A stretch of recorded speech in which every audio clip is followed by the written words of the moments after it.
నమస్తే, నా పేరు తేజస్విని. బీసీఎన్ న్యూస్ కి స్వాగతం. ముందుగా ముఖ్యాంశాలు. కేంద్రం నిధులను వైసీపీ దారి మళ్లించిందన్న కేంద్ర సహాయ మంత్రి భూపతిరాజు శ్రీనివాస్ వర్మ. ఆంధ్రప్రదేశ్ రాష్ట్రాన్ని 4 ఏళ్లలోనే అభివృద్ధి పథంలో నడిపిస్తామంటూ హామీ.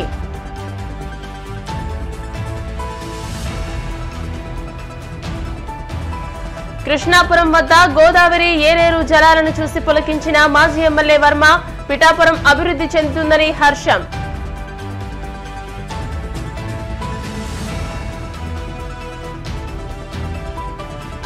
రహదారి భద్రతా నిబంధనలు పాటించాలి, వాహనదారులకు సూచించిన కాకినాడ ఆర్డీఓ మురళీకృష్ణ.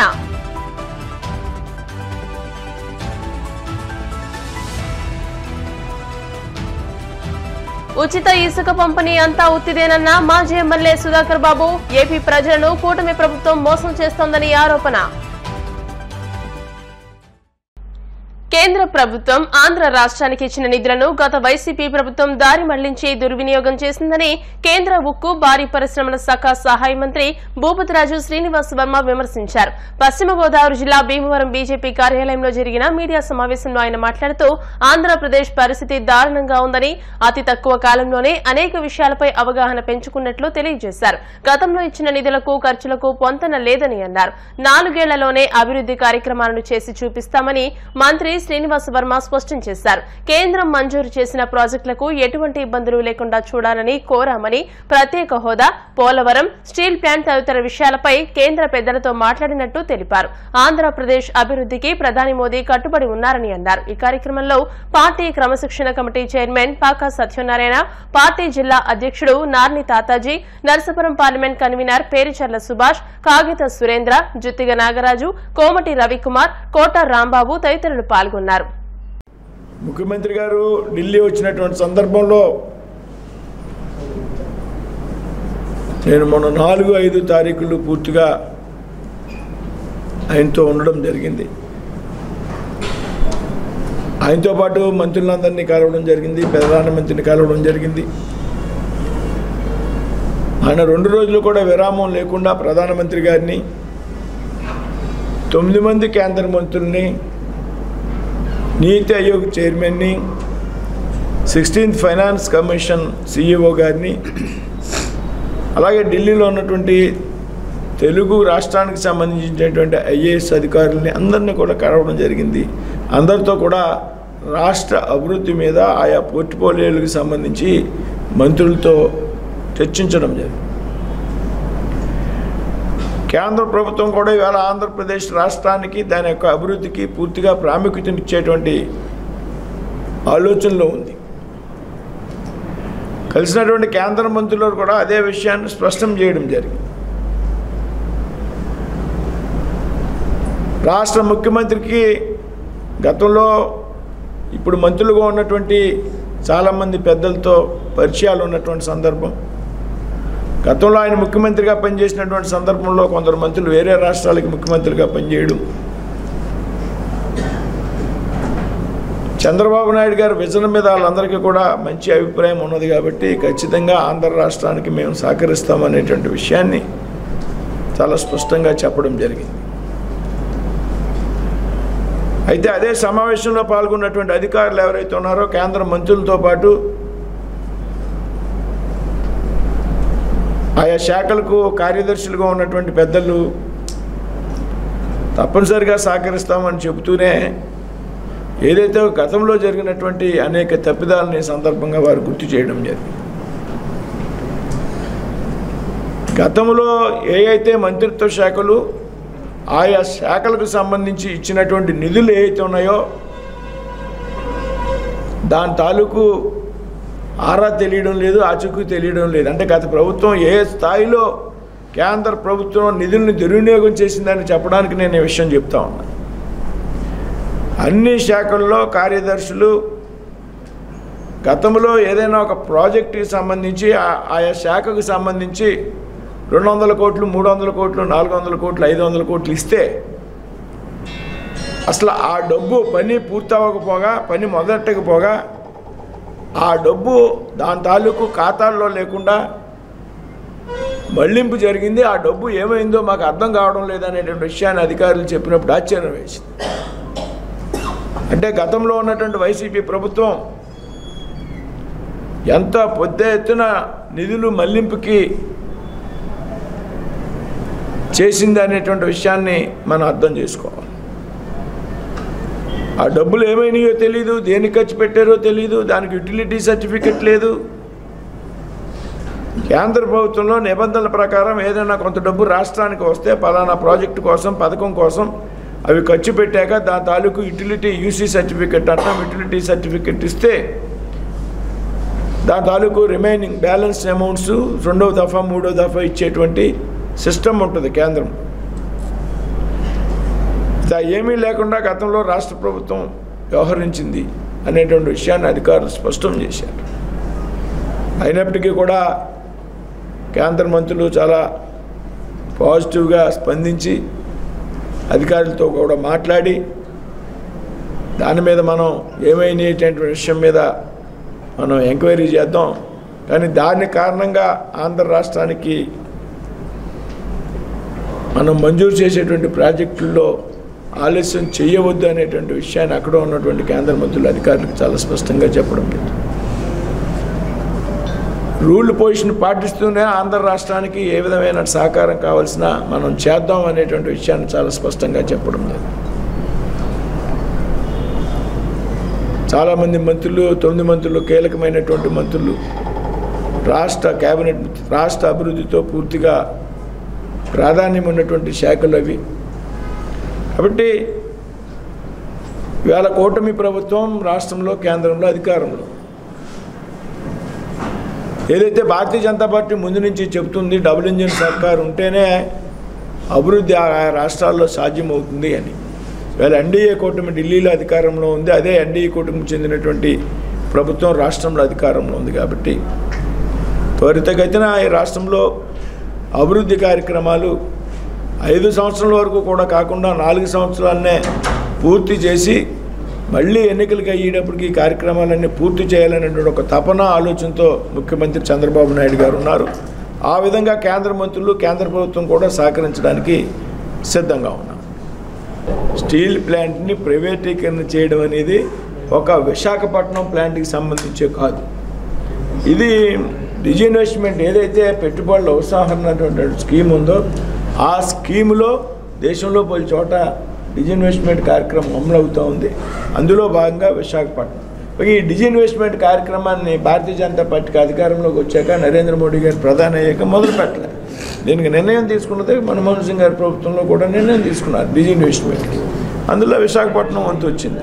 విశాఖపట్నం ఉన్నప్పుడు మనకి సెంటిమెంటు ఆంధ్రులకు విశాఖ ఉక్కు, ఆంధ్రులకు అనేటువంటి ఉద్యమంతో పెద్ద ఎత్తున పోరాటాలు చేసాం, ఉద్యమాలు చేసాం, అనేక మంది బలిదానాలు చేశారు. కాబట్టి ఆ సెంటిమెంట్ ఆధారంగా విశాఖ ఉక్కు ఫ్యాక్టరీని నిలబెట్టుకోవాలనేటువంటి ఆలోచన ఆంధ్రప్రదేశ్లో రాష్ట్రంలో ప్రజలకు అది కూడా వచ్చింది.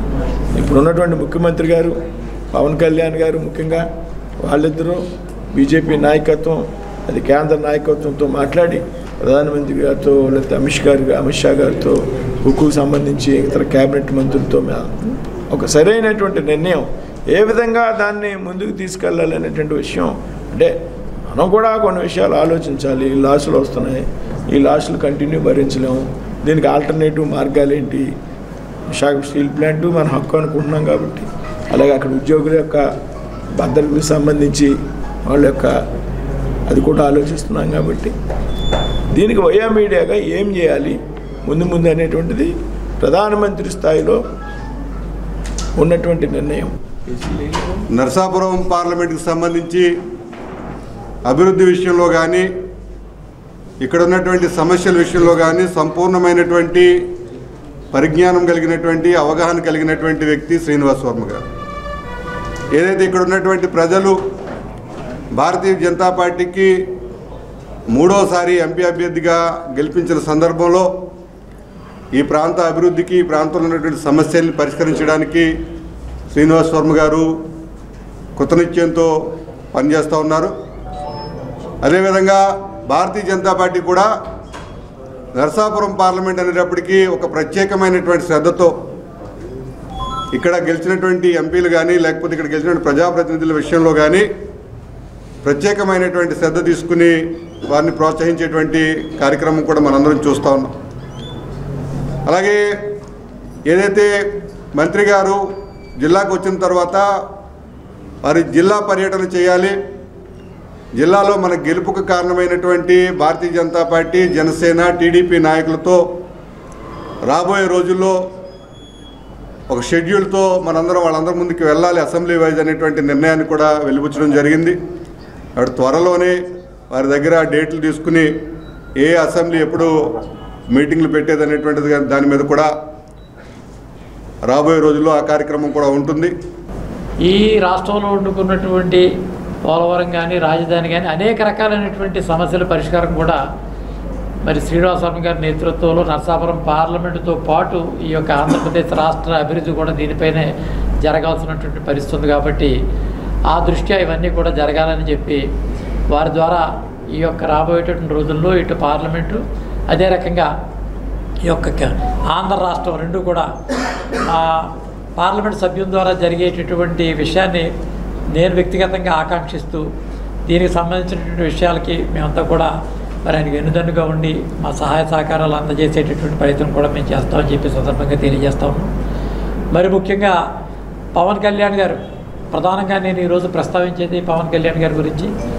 వారు తీసుకున్నటువంటి ఒక సాహసోపేతమైనటువంటి నిర్ణయం కారణంగా తనకిచ్చినటువంటి సీట్లను కూడా తను తగ్గించుకుని అనేక రకాలైనటువంటి అపవాదులు, నిందలు ఎదుర్కొన్న ఈ రాష్ట్ర రాజకీయ ముఖ చిత్రాన్ని మార్చి ఈ 2024 నుంచి 2029 దాకా కూటమి ఇక్కడ గెలవడానికి, అదే రకంగా 240 స్థానాలు వచ్చినటువంటి భారతీయ జనతా పార్టీకి అక్కడ 20 స్థానాలు ఆంధ్రప్రదేశ్కి ప్రత్యేకంగా ఇచ్చేటటువంటి పరిస్థితి తీసుకున్నట్టు కేంద్ర ప్రభుత్వం యొక్క బాసటగా ఇచ్చి అన్ని రకాలుగాను కూడా సహకరించినందుకు వారికి కూడా ఆంధ్రప్రదేశ్ రాష్ట్ర భారతీయ జనతా పార్టీ పక్షాన ప్రత్యేకంగా వారికి ధన్యవాదాలు తెలియజేస్తూ, మా మిత్రుడు శ్రీనివాసవర్మ గారికి ఈ యొక్క కార్యక్రమాలన్నీ కూడా వారి ద్వారా జరగడానికి కావాల్సినటువంటి అన్ని రకాల శక్తి సామర్థ్యాలు కూడా ఆ భగవంతుని ప్రసాదించాలని చెప్పి ఈ సందర్భంగా కోరుతూ ఈ యొక్క సమావేశం ద్వారా మీ అందరూ కూడా వినిపిస్తాను. కేవలం విద్యార్థుల సమస్యల పరిష్కారమే కాకుండా జాతీయ భావాలను పెంపొందించేలా అఖిల భారత విద్యార్థి పరిషత్ చేస్తున్న సేవలు అభినందనీయమని కేంద్ర సహాయ మంత్రి భూపతిరాజు శ్రీనివాస్ వర్మ పేర్కొన్నారు. ఏబీవీపీ 76వ ఆవిర్భావ దినోత్సవం సందర్భంగా భీమవరం శాఖ ఆధ్వర్యంలో పట్టణంలో పలు కార్యక్రమాలు నిర్వహించారు. బీజేపీ కార్యాలయం వద్ద కేంద్ర మంత్రి చేతుల మీదుగా మొక్కలు నాటే కార్యక్రమాన్ని ప్రారంభించారు. ఈ సందర్భంగా శ్రీనివాస్ వర్మ మాట్లాడుతూ 1949లో ఏర్పడిన అఖిల భారత విద్యార్థి పరిషత్ నిర్వహిస్తున్న కార్యక్రమాలు స్ఫూర్తిదాయకమని అన్నారు. అనంతరం జరిగిన ర్యాలీని యువమోర్చా జిల్లా నాయకులు కలిదిండి వినోద్ వర్మ ప్రారంభించారు. ఈ కార్యక్రమంలో ఏబీవీపీ నాయకులు వెంకటేష్, బీజేపీ నాయకులు అరసవల్లి సుబ్రహ్మణ్యం, పేరిచర్ల సుభాష్, వేగేసిన రంగరాజు, కాగిత సురేంద్ర, అడబాల శివ పాల్గొన్నారు. అఖిల భారతీయ విద్యార్థి పరిషత్ 76వ ఆవిర్భావ దినోత్సవం ఏబీవీపీ ఆధ్వర్యంలో ఘనంగా నిర్వహించడం జరిగింది. అనేక సేవా కార్యక్రమాలను కూడా ఈరోజు నిర్వహించడం జరిగింది. ఏదైతే 1949లో ఏర్పడినటువంటి అఖిల భారతీయ విద్యార్థి సంఘం ఇవాళ ప్రపంచంలోనే అతి శక్తివంతమైనటువంటి విద్యార్థి సంఘం అనేటువంటి విషయం మనందరికీ కూడా తెలుసు. విద్యార్థి పరిషత్ కేవలం విద్యార్థుల సమస్య మీద పోరాటం చేయడమే కాకుండా ఈ దేశంలో జాతీయ శక్తిని పెంపొందించాలి, భారతదేశాన్ని ఒక బలమైనటువంటి దేశంగా నిలబెట్టాలి, భారతదేశంలో జాతీయ భావాన్ని పెంపొందించాలి, భారతదేశంలో ఈ విద్యార్థి శక్తిని ఒక జాతీయ శక్తిగా తయారు చేయాలి అనేటువంటి ఆలోచనలతో పనిచేసేటువంటి విద్యార్థి సంఘం అఖిల భారతీయ విద్యార్థి సంఘం. చాలా విద్యార్థి సంఘాలు కేవలం విద్యార్థుల సమస్యలకే పరిమితం అవుతాయి. విద్యార్థి పరిషత్ ఆ విధంగా కాకుండా విద్యార్థుల సమస్యల మీద పోరాటాలు, ఉద్యమాలు చేయడమే కాకుండా నిరంతరం కూడా పూర్తి స్థాయి సమయం ఇచ్చేటువంటి కార్యకర్తలతో అనుక్షణం మా కణం కణం భారతమాతకే సమర్పణం అనేటువంటి ఒక ఆలోచనతో దేశం కోసం అవసరమైతే మనం ఎన్ని త్యాగాలన్నా చేయాలి, అవసరమైతే ప్రాణత్యాగానికన్నా సిద్ధం కావాలి అనేటువంటి ఒక ఆలోచనతో పనిచేసేటువంటి ఏకైక విద్యార్థి సంఘం అఖిల భారతీయ విద్యార్థి పరిషత్. గల దాని 76వ ఆవిర్భావ దినోత్సవం సందర్భంగా అది విద్యా పరిషత్తులో పనిచేసేటువంటి కార్యకర్తలందరికీ కూడా శుభాకాంక్షలు తెలియజేస్తూ మరి రాబోయేటువంటి రోజుల్లో విద్యార్థి భవిష్యత్తు ఈ దేశంలో ఇంకా బలీనమైనటువంటి విద్యార్థి సంఘంగా ఎదగాలని ఆకాంక్షిస్తున్నాను.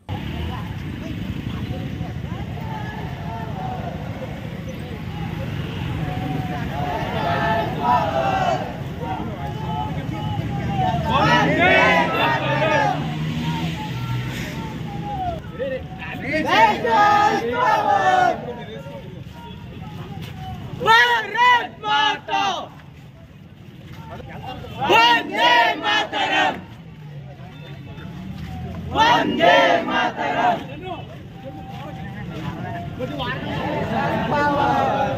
Student power national power national power